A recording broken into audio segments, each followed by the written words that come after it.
Strive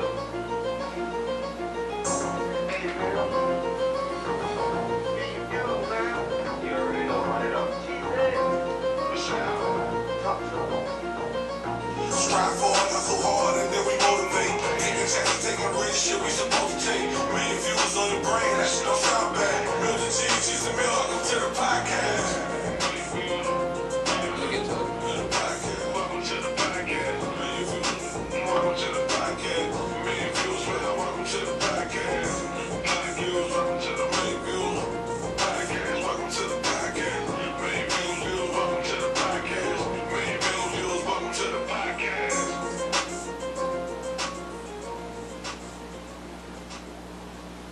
Million views, G. Episode 2, bro. Yes, indeed. Episode Yes, 2. We indeed. finally made it. First of all, man, go ahead on it, man. Alright, man. We would like to tribute this show, you know, to my girl, mom's passing away, Miss Angela McGee, you know. So shout out to my girl and her family. You know, time of mourning right now is kind of hard, but we appreciate the love from everybody, you know. Rest in heaven. All right, man, the panel, man, we got playing 2 times, MP2G.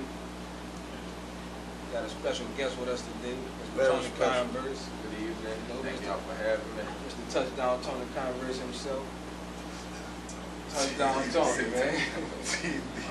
That'll be a good place to start it, man, where that name there came from, man. Right. East Jefferson High School, Tony. Yeah. Take us to Tony at East Jefferson High School. Yeah. Who was that? Like, who was Tony? Like, we know the numbers, but who was Tony in high school? Right. Tony in high school, just thinking back on, I don't know, I was trying to be a good example, a good leader for my community. I feel like, we came up and a lot of people kind of downed us, so I always felt like I had to be a representative for our communities and just all people. So I always try to keep a smile on my face despite all the stuff we were dealing with our communities and the things going on around us. When we got to school was like kind of like a little Disneyland. It was kind of like an escape from that place we was at and a place where we were supposed to be getting it education-wise. So just anytime I took it on, I tried to be that person. Not only the athlete, not only, just knowing how to do the school stuff, but to be a representative for us while doing it, Being what they call stand up. Yeah, right. Stand up, stand. And when we stand out, just be a good stand out for some of the right things. Right, and the reason why I asked you who Tony was in high school, because we're trying to really reach these younger cats before they get to those major decisions that they have to make. It's Right. about the small decisions you make before the major one. Yeah, definitely. Like that. So like growing as an athlete, because you don't always start off great. I feel like you make a good impression on people, but you get better as time goes. We strive to become great, and in the process of that, there's a lot of love that starts coming your way and stuff, and the way people kind of see you at that time, and kind of, just your presence. I don't know how to explain it, but most important thing to me was always making people feel like, despite what they saw in me, that they were even more important than myself, because I care that much about the people around me. So anytime I was in the company of others, I always felt it's important to remind them how special they are to you. Yeah, man, that's the type of thing you've been telling me since we first started talking, and that was crazy because I text you one day out of the blue, and I was like, man, that dude probably didn't know who I am. I put the phone down and walk up, I come back to the phone, man, dude, like, man, of course I got you, man, you found, man, tell me, Yeah. It was just like that. That was our first text, bro. So like I could really attest to that. Everything you said, though, you was 100% genuine, bro, from the start. And I appreciate that, bro. Right. And I think it was speaking, thank my mother for that, coming up. My mom didn't have family. She lived at a church when she was little. And she was with her little brother. She was so young that she often said she knew she had a brother. So she loved, like, she was in a girls' home, St. Elizabeth girls' home in New Orleans, and all those women became her sisters. So I always had like Spanish, aunties, black aunties, all these women were my aunties. Right. And I learned how to love people even though it wasn't my blood. Yeah. That's important in our communities and stuff. So my mom always was. I feel like that presence in our hood. She was everybody's mom. Right. And therefore, Miss Liz and different stuff like that. My mom mom was white, so she stood out, you know, and that was another challenge, you know, on my side with the fairness stuff and all the little things we dealt with. Always been kind of like feeling like not in between, but just not wondering why we can't get along, so to speak. You know? So you know, but coming up the way I did and everything, you know, like she just taught me that family is not just blood. Love can turn on you just. And so everybody that we encounter, it's important to remember, you know, that we people and that person, you know, is just like you, and that together we can make so much happen, you know. There's so much great stuff happen. Okay, we're right there, bro. Yeah, so you don't have to ask me twice. Like things of this nature and us trying to come up together and trying to do good things, positive things, trying to involve like others around us, you know, it's important that we come together and get this time. But back to the house, yeah. No, just so y'all know where I'm at as a person, and like kind of when I call people brother, and I know a lot of people might have heard me say this, Tony, but like really, you know, we family, and I don't have no other reason to think otherwise. Right. You don't need to hear that type of stuff though. They don't hear that often. They just see certain things, and that's just it. You know what I'm saying? They don't get to hear the in between of what get a person from this point to the next. With that being said, you pretty much touched on it, but give us one obstacle, you know, in high school that could have made or break whether or not Tony signed that letter of intent. You know what I'm saying? I'm gonna say it was just like one thing that say it again. I'm sorry. If you had to pick one obstacle. One obstacle, yeah. One the obstacle was size. You know, like y'all know how small I am. You know my size. Right. But they got like a little tiger in me. You know what I mean? And you have to like show that. You know what I mean? And then like again from where we come from and how people see us, and you know keeping the image through all of it is a challenge. Right. And like just my 9th grade year, like my head was everywhere, man. Like the streets was what was popular. Like I didn't have shit, and drug dealers, you know, was real appealing. And then not in that nature, it's just what was they doing to survive like that? Because like we survive in this way, and like what trick they know or what they got that can make you not be like this. It didn't intrigue me as much as like we was hurting, like in my household, and I smiled every day, you know, like always. But like you start to realize shit ain't right in there. You know what I mean? Like this ain't how you supposed to be living. And no matter how much of a lottery ticket I look like 10 years down the road, you're going through it now. You know what I mean? Like that moment.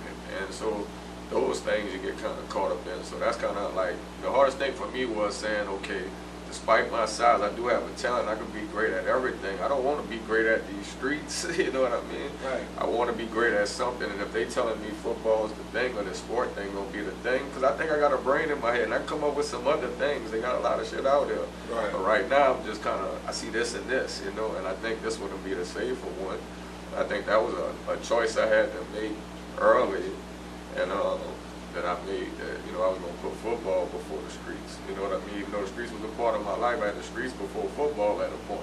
You know what I mean? So pretty much like every urban youngster, you ran into that crossroads like, man, am I going to go run these stadiums? I'm about to go put this time in over here to try to get rich to speak. Yes, that's the choice I had to kind of make. And once I made that, and the way I was able to make it, I couldn't make it by myself. Like all of us need like a little support team.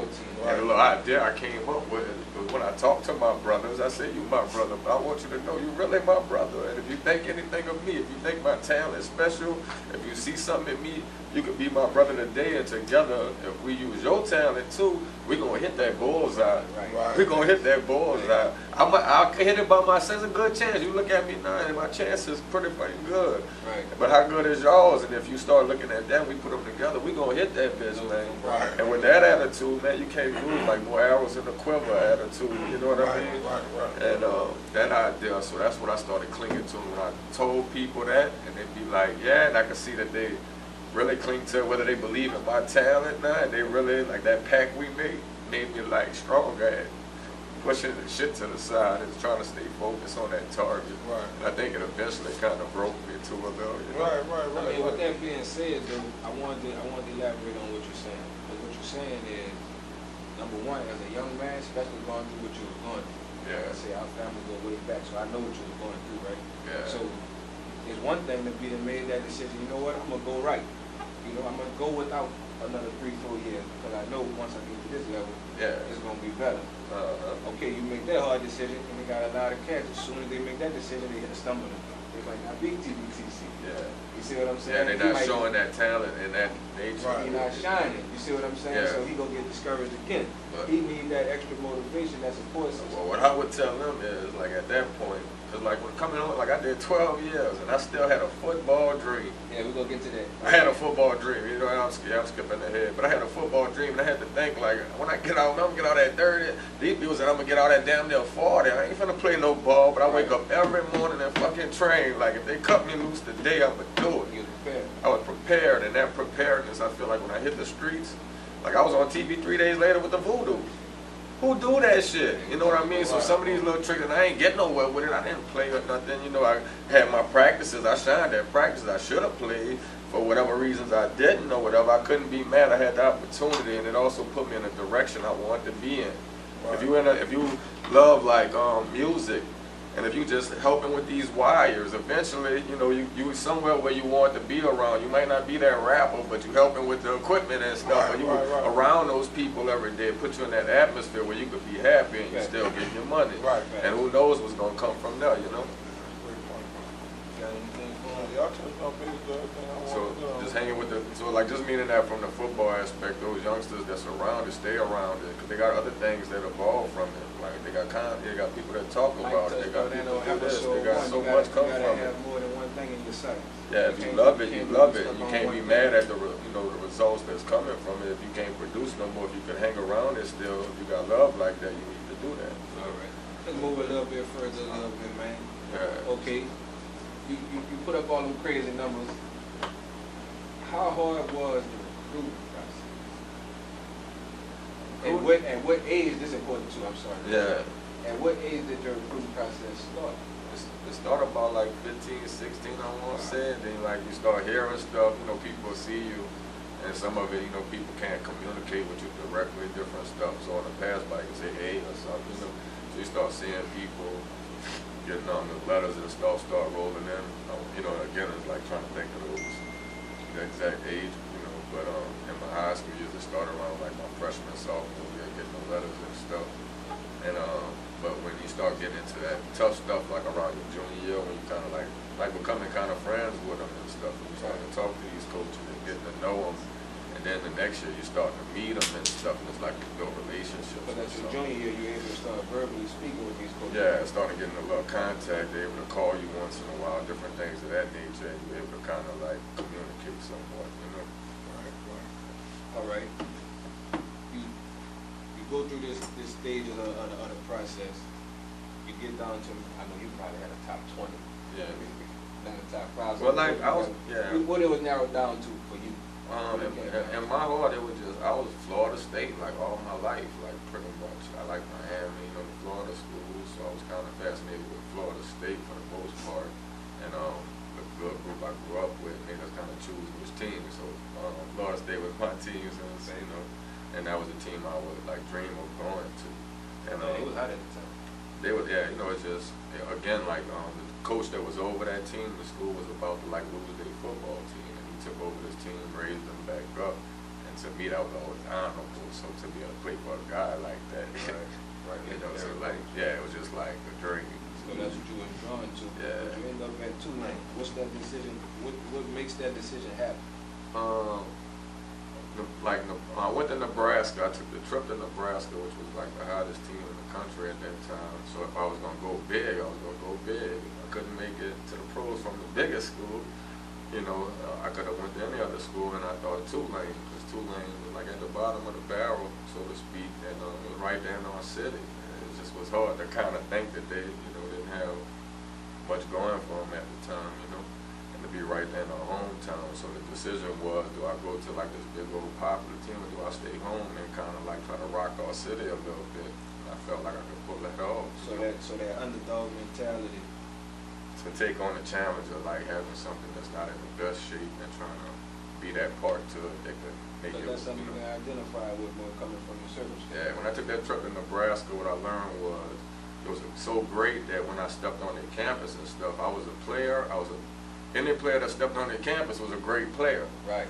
So they didn't really see me. And when I went to They just saw a Tulane, player. they saw a great player. They just seemed like, you know, again, they just seemed like, you know, they know what they was producing at the time. So it's like they didn't know the person, they knew, you know, they don't know your name, they don't really know much about you. You're just one of those, like, you know. Yeah, you enough of them. Yeah, so to speak. They And again, they was rushing for, like, the running backs was rushing for 1,000, 2,000 yards. That was so impressive. I was like, oh my God. And you know how, so what I'm like to rush for 3,000, 4,000 to be something great around there, so to speak, you know. Yeah, they had Frazier and Phillips. You had Amari Green on deck. You had, I can't remember the other guy, man. That was enough right there. But you know, like they had, Amari Green was my, you know, I went out there. He had a broke toe at the time. He had like a broke toe. So talking about Amari Green in the back? Yeah. And they had, I ended up being with another guy, Anthony, who was from Louisiana, because Amari Green had a broke toe at the time. They were sitting out. But me and him was kind of like kicking it for the most part. But anyway, from Nebraska to Tulane, like when I left Nebraska, again, I just felt like I was another number coming in, just a great player. When I went to Tulane, man, they like, hey, Tony, everybody, Tony, like knew me by name. They knew my mama name. That was special to me at the time. And the love they showed her, they was like, it wasn't like fake. They used to call, like this time they was calling us a lot. She talked to them a lot. They came to the house, once. And stuff, so my mom became friends with them. They really knew what other people even called and stuff, but it's like they didn't know when you come in town, it wasn't that feeling. You know, it wasn't home. Right, you know? right. And again, my idea is just that I like, you know, I grew up like in the break records. I look at the record books, I see what people did in the past, and that started at Mike Molly Playground. You know, because Mike Molly was such a great athlete that the playground was named after, and he ended up dying in an accident. And somebody said, you broke a Mike Molly record. And that made me think about this great dude they named the park after. You know what I mean? And if I broke his record, if I start breaking these records, is they gonna name a park after me one day? Right. Like where other kids could come here and do what I'm doing. You know, that was kind of the attitude I took on. So every time I played people, every time I went to their parks, I was gonna represent this park. I was gonna represent who I am and what I do. And hopefully one day I have my own park, you know? Right. I still see that in the sights, man. Yep, and most of my uncles like work for recreational centers, like he you know, around them my uncles I grew up with. Peanut, you know, the Peanut Man Newman. Newman was like my grandpa, who used to be over Little Farms Gym, used to do the Easter egg hunts and all that type of stuff. Okay. So like charity wise and like giving back and doing a good person who gave back to the community. So I was raised by him.